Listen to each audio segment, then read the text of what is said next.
Good morning, dear friends. In today's video, I will calculate the rank correlation coefficient by Spearman methods. So firstly, I will discuss the case when ranks are given.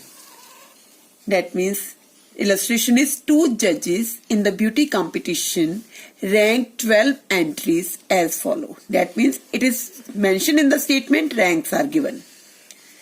X one team is 1, 2, 3, 4, 5, 6, 7, 8, 9, 10, 11, 12 and Y 12, 9, 6, 10, 3, 5, 4, 7, 8, 2, 11, 1. Find the coefficient of rank correlation.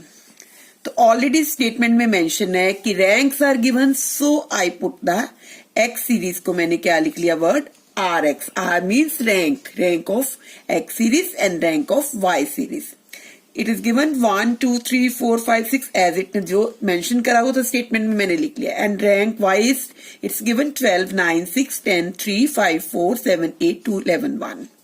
Now if ranks are given then firstly I have to calculate the D. D means difference in ranks.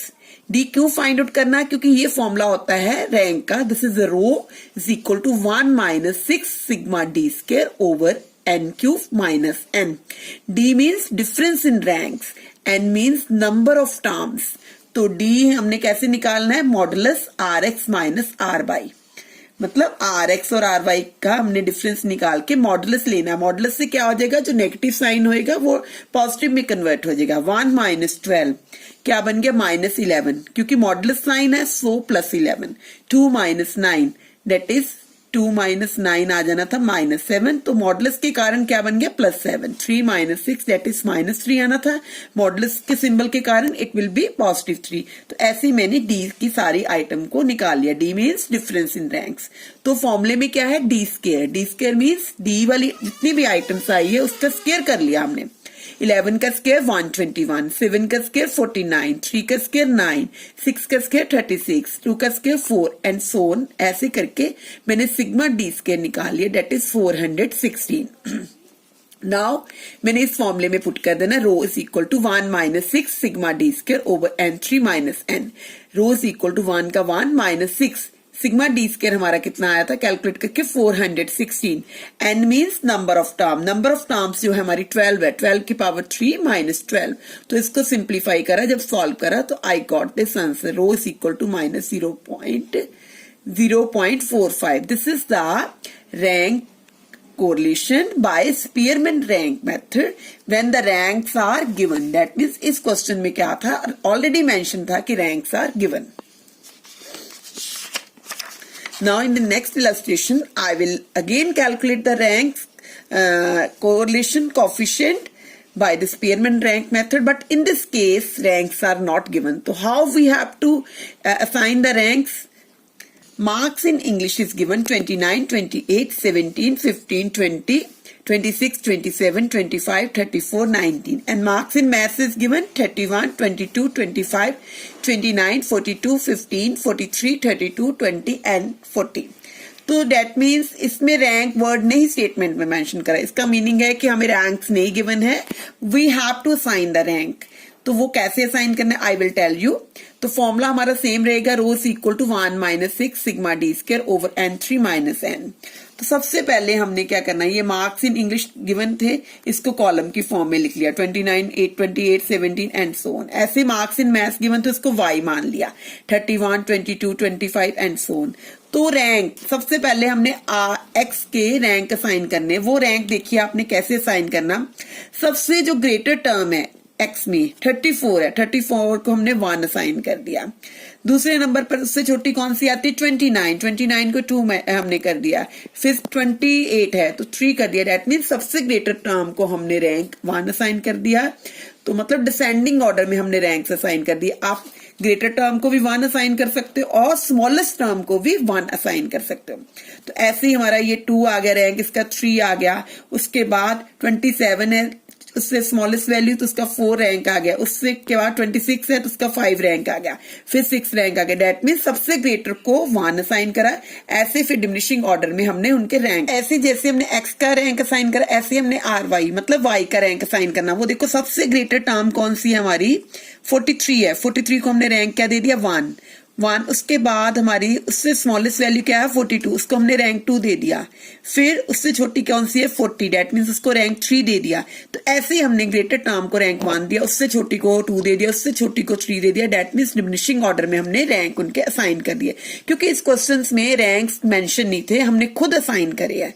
तो अगली process वही है, D means difference in ranks. वो कैसे निकालना है, 2 - 5 date is -3 आ गया, modulus का सिंबल होने के कारण प्लस आ गया। 3 - 8 कितना हो गया, -5, तो मॉडुलस के कारण it will be change to +5। That means 9 - 7 2 आ गया, 10 - 6 4 आ गया। डेट मीन्स इनका डिफरेंस ले लिया। फिर क्या करा हमने, डी स्केयर निकाल दिया। डी स्केयर मीन्स डी वाली टर्म्स की आइटम का हमने स्केयर कर लिया। 3 का स्केयर कितना आ गया 9, 5 का स्केयर 25, 2 का स्केयर 4, 4 का square 16 and so on. Sigma D square निकाल लिया, डेट इज 206 आ गया। तो इस फॉर्मूले में 1 - 6 sigma D square over n, 3 - n था तो 6 इंटू डी स्केयर कितना हो गया 206। तो n की वैल्यू कितनी है देखो, 1 2 3 4 5 6 7 8 9 10 10 है। 10 की पावर 3 - 10, तो इसको सिंप्लीफाई करके हमारा ये आंसर आ जाता है -0.248। This is the rank correlation coefficient. But in this question, previous question में हमें क्या था, ranks are already given in the statement but here ranks are not given. We have assign the ranks. Ranks कैसे assign करें, सबसे greater value को हमने क्या करा, रैंक 1 दे दिया, उससे छोटे को 2 दे दिया था, उससे छोटे को 3 दे दिया। तो ऐसे ही हमने y के कॉलम के वैल्यूज को भी रैंक खुद असाइन कर दिए। Now next illustration number 3. Again question is calculate coefficient of correlation by Spearman rank method from the following data. Sales given है 45, 56, 39, 54, 45, 40, 56, 60, 30, 36 and advertisement cost is given 40, 36, 30, 44, 36, 32, 45, 42, 20 and 36. तो that means again इसमें ranks नहीं given है तो rank हमने खुद assign करने हैं। वो देखिए रैंक कैसे असाइन करने हैं, सबसे पहले सेल्स वाला कॉलम लिख दिया, फिर हमने एडवर्टाइजमेंट कॉस्ट वाला लिख दिया, इसको हमने एक्स मान लिया, इसको हमने वाई मान लिया। तो अब रैंक असाइन करनी है। रैंक देखिए कैसे असाइन करना, सबसे छोटी आइटम, सबसे ग्रेटर टर्म क्या है 60 है, 60 को हमने 1 असाइन कर दिया। अब उससे छोटी आइटम कौन सी है, उससे छोटी आइटम जो है डेट इज 56 है। अब देखिए 56 जो है 2 बार रिपीट हो रहा है, डेट मीन्स 56 एक तो सेकंड नंबर पर आएगा, एक 56 थर्ड नंबर पर आएगा। तो हमने इसको रैंक कैसे साइन करना, 2 + 3 डिवाइडेड बाय 2 डेट मीन्स 5/2 कितना आ गया 2.5। तो इसका मतलब है 56 को हमने रैंक कितना दे दिया 2.5, एक और टर्म थी 2.5 आ गई। मतलब ये चीज देख ली, दूसरे 56 की पोजीशन कौन सी बननी थी, second position and third position, दोनों पोजीशन को हमने प्लस करा, डिवाइडेड बाय 2 कर दिया, तो रैंक कितना आ गया 2.5। इसका मतलब है 3 पोजीशन हमारी कवर हो गई। अब फोर्थ क्या है 54 है, तो डेट मीन्स 54 का रैंक कितना बन गया 4। नेक्स्ट इज देखिए अब 54 के बाद कौन सी टर्म आती है, 54 के बाद 45 आता है और 45 आता है, तो ये हो गया हमारा 5, इसकी पोजीशन होगी 5 एंड 6, मतलब 45 कितनी बार रिपीट हो रहा है, 2 टाइम्स रिपीट हो रहा है, 45 एंड 45। पोजीशन कौन सी होगी 5th एंड 6, तो 5 + 6 को प्लस करा, डेट इज 11/2 डेट इज 5.5। तो हमने इसका रैंक क्या लगा दिया 5.5 एंड 5.5। अब 45 के बाद जो हमारा आता है डेट इज ये आ गया 7 रैंक हो गया। फिर नेक्स्ट इज 8 रैंक, ऐसे हमने साइन कर दिया। मतलब इस क्वेश्चन में क्या था, हमारी टर्म्स रिपीट हो रही थी, तो रिपीट के लिए हमने कैसे रैंक निकाला ये देख लेते हैं। सबसे पहले कौन सी पोजीशन है, जैसे था 56 एक 2 बार रिपीट हो रहा था, डेट मीन्स इसकी पोजीशन कौन सी थी सेकंड और थर्ड। तो हमने क्या करा था, सेकंड और थर्ड को प्लस करके 2 बार रिपीट हो रहा था इसलिए 2 के साथ डिवाइड कर दिया। अगर 3 बार रिपीट होता तो 3 के साथ डिवाइड करना था, डिवाइड करके 2.5 आ गया था। तो हमने 2.5 और 2.5 लगा दिया। ऐसे ही हमारे और कौन सा नंबर रिपीट हो रहा था, 45 हो रहा था। 45 जो आ रहा था 5th और 6th नंबर पर आ रहा था, तो 5th और 6th को प्लस करा और डिवाइडेड बाय 2 करा तो 5.5 रैंक आ गया। डेट मीन्स पहले जो कॉलम है इसमें 2 नंबर रिपीट करे हैं, एक करा 56 करा, एक 45 करा। एक कितनी बार रिपीट करा, 2 बार करा, इसलिए हमने इसको M1 को क्या लगा लिया 2 और M2 को भी 2 लगा लिया, मतलब जितनी बार रिपीट होता है। अब हमने Y सीरीज में रैंक असाइन करने हैं, सेम प्रोसेस ही है। देखिए अब सबसे हाईएस्ट कौन सी 45 1 लगा दिया, उससे छोटी वैल्यू कौन सी 44 2 लगा दिया, देन हमने 42 दैट मीन्स 3 लगा दिया, देन 4 लगा दिया। उसके 4 के बाद देखिए अब हमारे पास इसके बाद आ जाता है हमारे पास 36। अब देखिए 36 36 एंड 36 36 36 36 3 बार आ रहा है, मतलब 5th 6th एंड 7। तो ये देखो पोजीशन कौन सी आ रही है, 5th 6th and 7 3 bar repeat हो रहा है, तो 3 के साथ डिवाइड कर दोगे।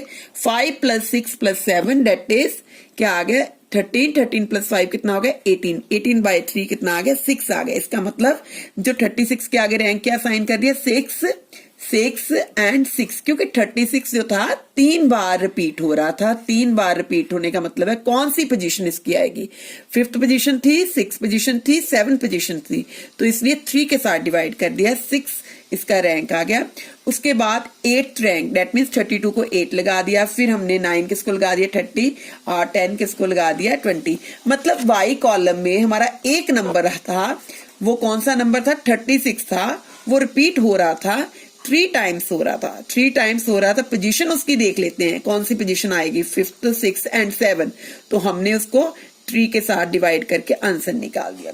तो उसके बाद सेम प्रोसेस डी निकाल देनी, RX - R by मॉडुलस, मतलब 5.5 - 4 दैट मीन्स 1.5 आ गया। मॉडुलस के कारण negative will change into positive, 2.5 - 6 -3.5 आएगा, तो मॉडुलस के कारण प्लस का 3.5 बन गया। ऐसे ही हमने सॉल्व कर लिया, डी स्क्वायर निकाल लिया। तो अब देखिए इसका फॉर्मूला डिफरेंट है, इस फॉर्मूले में क्या होएगा, अब हम देखते हैं जरा इस फॉर्मूले में क्या है। 1 माइनस, क्योंकि रैंक्स इस केस में क्या था रिपीटेड थे, रिपीटेड का मतलब 1 - 6 sigma d square plus M1 की power 3 minus M1 over 12 plus M2 की power 3 minus M2 over 12 plus M3 की पावर 2 माइनस M3 M3 की power 3 minus M3 over 12 and so on. अब देखा था हमने कि पहले कॉलम में 2 नंबर रिपीट हो रहे थे 56 एंड 45। 56 2 बार रिपीट हुआ तो उसको M1 मान लिया। M1 means M1 is equal to 2 means number of times the term repeated, and 45 repeat हो रहा था, वो 2 बार हो रहा था, इसलिए हमने M2 मान लिया। M2 is equal to 2। और तीसरे कॉलम में Y कॉलम में हमारा 36 रिपीट हो रहा था, वो कितनी बार रिपीट हो रहा था 3 टाइम्स। 3 टाइम्स मीन्स M3 हमने 3 ले लिया, इसलिए मैंने M3 तक नंबर लिखे, आगे सोन लिख दिया। 6 का 6 डी स्क्वायर हमारा देखो कितना आया था 36 आया था, तो 36 यहां पर पुट कर दिया। M1 मीन्स 2 की पावर 3 माइनस 2 ओवर 12। फिर M2 कितना लिया 2 की power 3 minus 2 over 12। Then M3 कितना लिया 3 की पावर 3 माइनस 3 ओवर 12। जब इसको सॉल्व करते हैं 2 की पावर 3 कितना हो गया 2 इंटू 2 8 में से 2 गए, 6 by 12 कितना आ गया 0.5। ऐसे ये आ गया 8 में से 2 गए, 6 by 12 कितना आ गया 0.5 एंड सो ऑन। इसको सॉल्व करा तो कैलकुलेट करके हमारा ये आंसर आ जाता है। इस क्वेश्चन में डिफरेंस यही था कि हमारे पास जो वैल्यूज रिपीट हो रही थी, रैंक रिपीट हो रहे थे, तो रेपिटेशन के लिए हम लोग फॉर्मूला डिफरेंट लगाते हैं। M1 की ये चीज फॉर्मूला लगा देते हैं। यहाँ पर M1 M2 M3 का मतलब होता है जो टर्म्स रिपीट होती है, कितनी बार रिपीट होती है उसको लिख लेते हैं। जब भी कोई टर्म रिपीट होती है उसकी पोजीशन को देख के, अगर 3 बार हो रही है तो 3 के साथ डिवाइड कर दो, अगर 2 बार हो रही है तो 2 के साथ डिवाइड करना है। This is the way, that means first illustration में मैंने करा था when ranks are given, second illustration में मैंने एक्सप्लेन करा कि when ranks are not given how we have to mention the ranks, and third illustration में हमने ये डिस्कस करा कि when ranks are repeated how we have to assign the ranks when 2 or 3 values have same rank, उनकी position लेके divided by, अगर 2 बार repeat होता है 2 के साथ डिवाइड कर देते, 3 बार रिपीट होता है तो 3 के साथ कर देते, तो formula is totally different. Thanks dear friend. please like, share and subscribe my channel and don't forget to share with other also.